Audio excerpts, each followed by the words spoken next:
Kathasravanthi Shri బండికల్లు Venkateswarlu foundation సౌజన్యంతో నిర్వహించిన కథల పోటీలో ప్రథమ స్థాయి బహుమతి పొందిన కథ మనసు కరిగిన వేళ.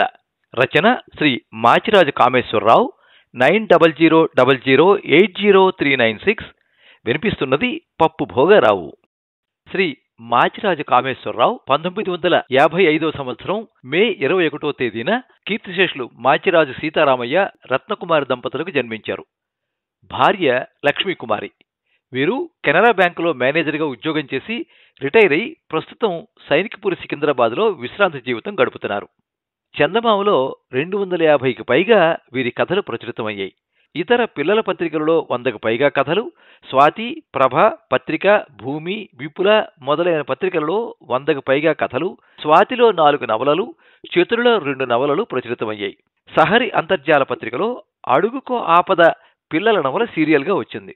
విశాలాంధ్ర పబ్లిషింగ్ హౌస్ వారు 20 కథలతో చందమామ కథలు పుస్తకంగా ప్రచురించారు.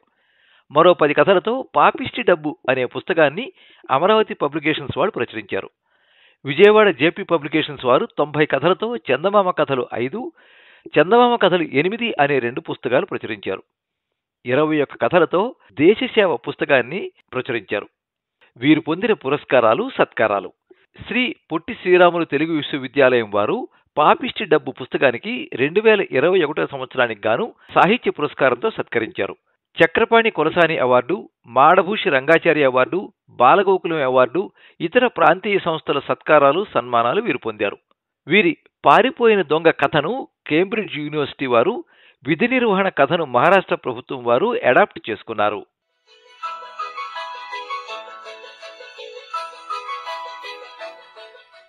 తిరుమలలో శ్రీవాణి విఐపి దర్శనం చేసుకుని యువతలకు వచ్చారు రాజేశం, సరోజ దంపతులు. నువ్విక్కడే ఉండు, నేను వెళ్ళి లడ్డూలు తీసుకొస్తాను. సరోజను ఒక పక్కన నిలబెట్టి వెళ్ళాడు రాజేశం. సరోజ మనసు పరిపరి విధాలుగా పోతోంది. మరో 2 గంటల్లో కాళహస్తి వెళ్లబోతున్నారు. అన్నయ్యను చూడ్డానికి వెళ్లాలా వద్దా? నెల రోజుల క్రితం పనిగట్టుకుని తమ ఇంటికి వచ్చింది భాగ్యం అత్తయ్య. వస్తూనే, ఒసేయ్ సరోజ, తిరుపతిలో మీ అన్నయ్యను చూశానే అంటూ బాంబు పేల్చింది. ఒక క్షణం పాటు తనకు అత్తయ్య ఏం చెబుతోందో అర్థం కాలేదు. అవునే, మీ అన్నయ్య వేణు అలిపిరి దగ్గర ఏదో హాస్పిటల్లో నుంచి బయటకు వస్తూ కనిపించాడు. వాడే నన్ను గుర్తుపట్టి అత్తయ్య అని పిలిచాడు. సరోజకి నమ్మశక్యంగా లేదు. ఎప్పటి అన్నయ్య? దాదాపు 20 ఏళ్ల క్రితం ఇల్లు వదిలి వెళ్ళిపోయాడు. ఆ రోజు ఇంకా తనకి కళ్ళకి కట్టినట్టుగా గుర్తుంది. తను ఇంటర్ పరీక్షలు దగ్గర పడ్డాయని సీరియస్గా చదువుకుంటోంది. రాత్రి 9 కాబోలు అయ్యింది. ఇక పడుకో తల్లి, మళ్ళీ తెల్లవారు 3 లేచి చదువుతానంటావు అన్నాడు నాన్న తన గదిలోకి వచ్చి. అలాగే నాన్న, అన్నయ్య వచ్చాక తలుపు తీసి అప్పుడు పడుకుంటాను. తన మాట పూర్తి కాకముందే కాలింగ్ బెల్ మోగింది. అదిగో అన్నయ్య వచ్చాడు అంటూ వెళ్లి తలుపు తీసిన సరోజ నిర్ఘాంతపోయి బొమ్మల గుమ్మంలో నిలబడిపోయింది. నోట మాట రావడం లేదు. పసుపు బట్టల్లో, మెడలో పూలదండతో వేణు, పక్కన మరో అమ్మాయి. ఆ అమ్మాయి ఎరుపు రంగు పట్టుచీరలో పచ్చని పసిమితో పెళ్లి కళతో మెరిచిపోతోంది. మీ వదిన సరళ, ముందుగా తనే మాట్లాడాడు వేణు. ఏమిటిదన్నయ్యా? అస్పష్టంగా గొణిగింది తను. ఏం చేశావు నువ్వు? తండ్రి మాత్రం వాళ్లను చూసి అగ్గి మీద గుగ్గిలమైపోయాడు. నీ పెళ్లి అని చిన్నతనం నుంచి అనుకుంటున్నదే కదరా, ఒక్క మాట చెప్పకుండా ఎంత పని చేశావు? ఈ మధ్య డిగ్రీ పాస్ అయిన నువ్వు పెళ్ళాన్ని ఎలా పోషిస్తావు? అయినా పెళ్లికి ఇంత తొందర ఏమొచ్చింది నీకు? తొందర నాకు కాదు నాన్న, సరళ వాళ్ళ ఇంట్లో పెళ్లి సంబంధాలు చూస్తున్నారు. సరళ వాళ్ళు మనవాళ్లు కారని నువ్వు ఈ పెళ్లికి ఒప్పుకోవని నాకు తెలుసు. అందుకే ఎవరికీ చెప్పకుండా ఈ వేణు మాటలు వింటూనే ఉగ్రనరసింహమూర్తి అయ్యాడు తండ్రి. అఘోరించావు. బుద్ధి జ్ఞానం ఉన్నవాళ్ళు చేసే పనేనా ఇది? అమ్మ లేదు కానీ బతికున్నప్పుడు గుడిలా చూసుకుంది ఇంటిని. అడ్డమైన వాళ్లకు ఇంట్లో ప్రవేశం లేదు. వెంటనే వెళ్ళిపో. మళ్ళీ ఎప్పుడు ఇంటి గడప తొక్కకు పో. నీ మొహం చూడాలంటేనే అసఖ్యం వేస్తోంది. నన్ను క్షమించండి నాన్న అంటూ వేణు తండ్రి కాళ్లకు నమస్కరించబోతూ ఉంటే, పొమ్మని చెబితే నీకు అర్థం కావడం లేదా? లోపలికి రావద్దు, వెంటనే నా ఇంట్లోంచి బయటికి నడవండి అంటూ 2 అడుగులు వెనక్కి వేసి తక్షణమే తలుపు మూసేశాడు తండ్రి. ఆయన సోఫాలో కూలబడిపోయి రోధించడం చూసి తన గుండె విలవిల్లాడిపోయింది. తల్లిపోయాక తామిద్దరం 2 కళ్లుగా బతుకుతున్నాడు తండ్రి. అటువంటి తండ్రిని గుండెలవిసేలా రోధింపజేసిన వేణు మీద పీకల దాకా కోపం వచ్చింది సరోజకి. అసలు అన్నయ్య ఇంత బుద్ధి తక్కువ పని ఎలా చేశాడు? తన స్వార్థం చూసుకున్నాడు. పెద్దవాళ్ళు బాధపడతారని ఆలోచించలేదు. ఆ రోజు వెళ్ళిపోయిన వేణు మళ్ళీ ఏనాడూ కనిపించలేదు. ఎక్కడున్నాడో, ఎలా బతుకుతున్నాడో ఏమీ తెలియదు. తండ్రి పైకి గంభీరంగా ఉన్నా అన్నయ్య కోసం మనసులో బెంగపడుతున్నాడని తనకు అర్థం అవుతూనే ఉండేది. తన పెళ్ళైన 2 ఏళ్లకు తండ్రి పోయాడు.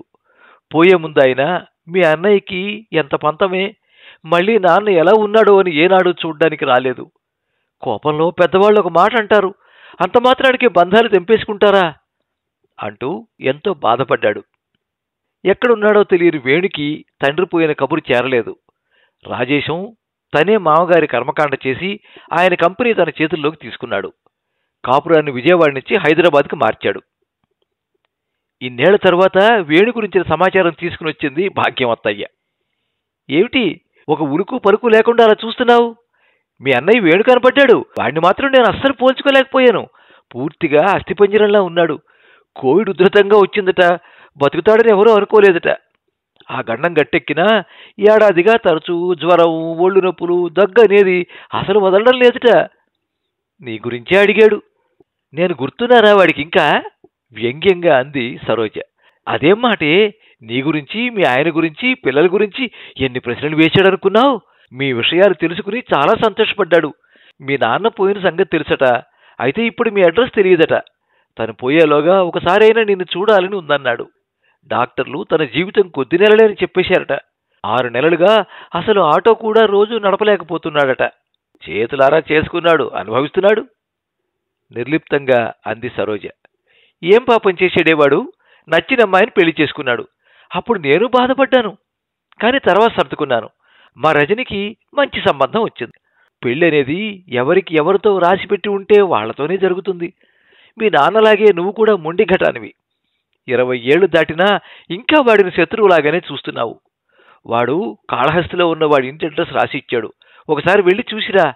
వాడు మాత్రం వచ్చే పరిస్థితిలో లేడు. వేణు రాసిచ్చిన అడ్రస్ కాగితం సరోజ చేతిలో పెట్టి వెళ్ళిపోయింది భాగ్యం. ఆ రాత్రి భర్తకి భాగ్యం అత్తయ్య తెలియచేసిన సంగతులన్నీ పూసగుచ్చినట్లుగా చెప్పి, మొత్తానికి మీరు ఎప్పుడూ చూడని మా అన్నయ్య కాళహస్తిలో ఆటో నడుపుకుంటూ బతుకుతున్నారట అంది సరోజ. అయ్యో పాపం, తొందరలోనే మీ అన్నయ్యని చూసొద్దాం అన్నాడు రాజేశం. మీకేమైనా మతిపోయిందా? ఇప్పుడు వాడిని కలిశావంటే ఆస్తిలో వాటాకొస్తాడు. అతను అడగకముందే మనం ఇచ్చేయాలి. ఈ కంపెనీకి హక్కుదారు అతనే కదా. గట్టిగా అనకండి, మీకు అస్సలు లోకజ్ఞానం లేదు. నాన్ననే వద్దనుకుని వెళ్ళిపోయిన వాడికి నాన్న ఆస్తితో పనే ఉంది. ఇంకా నయం. అది కాదు సరోజ, పాపం అతను ఆటో నడుపుతూ అంటూ రాజేశం ఇంకా ఏదో చెబుతూ ఉండగా, మీరు ఊరుకోండి, నాకు లేని బాధ మీకెందుకు అంటూ భర్త నోరు మూయించింది సరోజ. అయితే అనుకోకుండా తిరుపతి ప్రయాణం పడినప్పుడు వేణు ఇంటి అడ్రస్ కాగితం వెంట తెచ్చుకుంది. అప్పటి నుంచి ఒకటే మీమాంస. అన్నయ్యను చూడ్డానికి వెళ్ళాలా వద్దా? వెళితే తప్పక ఆస్తిలో వాటా కాకపోయినా పెద్ద మొత్తమైనా ఇవ్వాల్సి ఉంటుంది. పనిగట్టుకుని వెళ్ళి లేనిపోని తద్దిరాన్ని నెత్తిన పెట్టుకున్నట్లు అవుతుందేమో. మనసులో ఏదో ఒక మూల అన్నను చూడాలనే చిన్న కోరిక. కాళహస్తి వెళ్ళి అన్నయ్యని చూద్దాం, కానీ మన స్థితిగతుల గురించి ఏమీ చెప్పొద్దు, మన ఇంటి అడ్రస్ కూడా చెప్పొద్దు, ఒకసారి చూసి వచ్చేద్దాం అంతే అని బయలుదేరే ముందు 1-2 సార్లు భర్తకి చెప్పింది సరోజ. రాజేశం లడ్డూల సంచితో వస్తూనే, పద ఇక వెళదాం అన్నాడు. భర్త గొంతు విని దీర్ఘాలోచనలో ఉన్న సరోజ ఉలిక్కిపడి ఈ లోకంలోకి వచ్చింది. వాళ్ళు కాళహస్తిలో దర్శనమయ్యి బయటికి వచ్చేసరికి 1 గంట కావస్తోంది. హోటల్లో భోజనం చేసి వేణు ఇల్లు వెతుక్కుంటూ బయలుదేరేసరికి 2. వారు సందులు గొంతులు తిరిగి నలుగురిని వాకపు చేసి వేణు ఇల్లు చేరేసరికి ఇంటి బయట గుంపులుగా జనం, కొందరి చేతుల్లో గులాబీల దండలు. సరోజ గుండెలు దడదడలాడాయి. అయిపోయింది, తనకు అన్నయ్యను బతికుండగా చూసే యోగం లేదు. రక్త సంబంధం హృదయాన్ని మెలిపెడుతోంది. తడబడుతున్న అడుగులతో గుమ్మం బయటే ఆగిపోయింది సరోజ. రాజేశం 2 చేతులతో సరోజను పొదివి పట్టుకుని లోపలికి తీసుకువెళ్ళాడు. లోపల మంచం మీద కూర్చుని ఉన్న వేణుని చూశాక సరోజ మనసు కుదిరిపడింది. చాలామంది వేణుకి, వేణు పక్కన ఉన్న 16 ఏళ్ల కుర్రాడికి దండలు వేసి చప్పట్లు కొడుతున్నారు. వేణు కొడుకు ఇంటర్లో కాలేజీకే కాక జిల్లాకి ప్రథముడిగా వచ్చినందుకు ఈ హడావిడి. జనం మధ్య ఉన్న సరోజని గమనించనే లేదు వేణు. అందరూ వెళ్ళిపోయాక చిన్నగా నడిచి వెళ్ళి వేణు పక్కన మంచం మీద కూర్చుంది సరోజ. వేణు చొరవగా తన పక్కన కూర్చున్న సరోజ మొహంలోకి విచిత్రంగా చూస్తూ, మీరు మీరు నువ్వు నువ్వు మా సరోజవే కదూ అన్నాడు సంభ్రమంగా. అవునన్నట్లుగా తల ఊపింది సరోజ. నువ్వు ఇలా అయిపోయావేమిటి? వేణు జీవం లేని నవ్వు నవ్వాడు. బతికుండగా నిన్ను చూస్తానని అనుకోలేదు. భాగ్యం అత్తయ్యకి నా అడ్రస్ ఇచ్చాక నువ్వు తప్పక వస్తావని ఆశ. బావగారా, చాలా బాగున్నారు అన్నాడు రాజేశం చేయి పట్టుకుని మరో పక్కన కూర్చోబెట్టుకుంటూ. నువ్వు పెళ్ళయ్యాక ఎలా ఉన్నావా అని బెంగపడ్డాను. బావగారిని చూశాక ఆ బెంగ పోయింది. ఆయాసపడుతూనే గబగబా మాట్లాడుతున్నాడు వేణు. కొడుకుకు మీ సరోజత్తరా అంటూ చెల్లెల్ని పరిచయం చేశాడు. కరోనా సమయంలో మీ వదిన పోయింది. నేనప్పుడు బతికి ఇప్పుడు రోజు చస్తున్నాను. ఆ మాటలు అంటున్నప్పుడు వేణు గొంతు జీరబోయింది.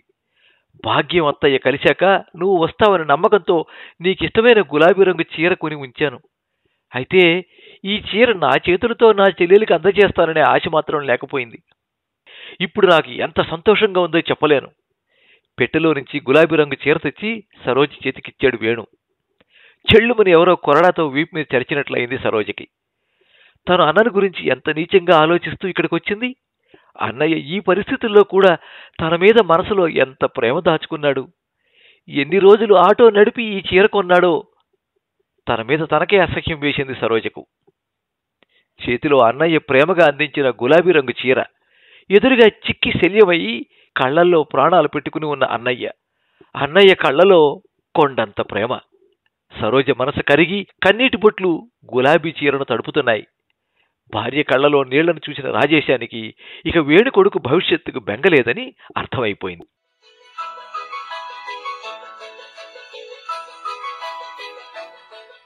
మీరింతవరకు మనసు కరిగిన వేళ కథ విన్నారు. రచన శ్రీ మాచిరాజు కామేశ్వరరావు. వినిపించిన వారు పప్పు భోగారావు. ఈ కథ విశాఖ సంస్కృతి తెలుగు మాసపత్రిక డిసెంబర్ 2023 తేదీ సంచికలో ప్రచురితమైంది. ఈ వీడియోని లైక్ చేయండి, మీ మిత్రులందరికీ షేర్ చేయండి. ఇలాంటి మరిన్ని మంచి కథలు వినిపించడానికి ఈ ఛానల్ని సబ్స్క్రైబ్ చేసుకోండి. పక్కనే ఉండే బెల్ ఐకాన్ని క్లిక్ చేస్తే ఇలా అప్లోడ్ చేసే వీడియోల వివరాలన్నీ కూడా మీకు ఎప్పటికప్పుడు నోటిఫికేషన్ ద్వారా తెలుస్తాయి. ఎప్పుడు మీ అభిమానాన్ని కోరుకునే పప్పు భోగారావు. సర్వే జనాః సుఖినో భవంతు.